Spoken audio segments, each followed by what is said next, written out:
Pemirsa, harga gabah kering panen di tingkat petani di Bali pada Januari 2016 naik sebesar 1,71% dibandingkan harga pada bulan sebelumnya. Tak hanya itu, harga gabah di tingkat penggilingan juga naik sebesar 1,84%.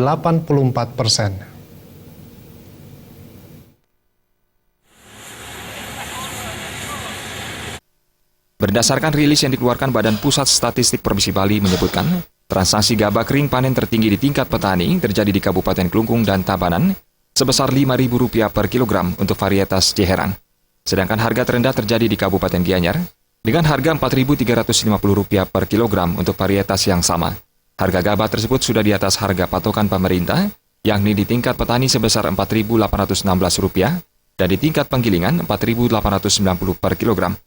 Harga tersebut merupakan hasil pemantauan harga gabah yang dilakukan di 7 kabupaten di Bali. Produksi padi di Bali berdasarkan angka ramalan kedua tahun 2015 diperkirakan sebesar 850.965 ton gabah kering giling atau menurun sekitar 6.979 ton dibandingkan tahun 2014. Menurunnya produksi diperkirakan akibat berkurangnya luas panen 2.658 hektar sebagai dampak dari musim kemarau. Penurunan paling tinggi terjadi di Kabupaten Tabanan mencapai 1.924 hektar, menyusul Kabupaten Karangasem 1.069 hektar, dan Kabupaten Buleleng 830 hektar. Akibat menurunnya debit air yang mengalir ke irigasi subak menjadikan tanaman padi mengalami kekeringan, sehingga luas panen dan produksi padi mengalami penurunan. Darmawan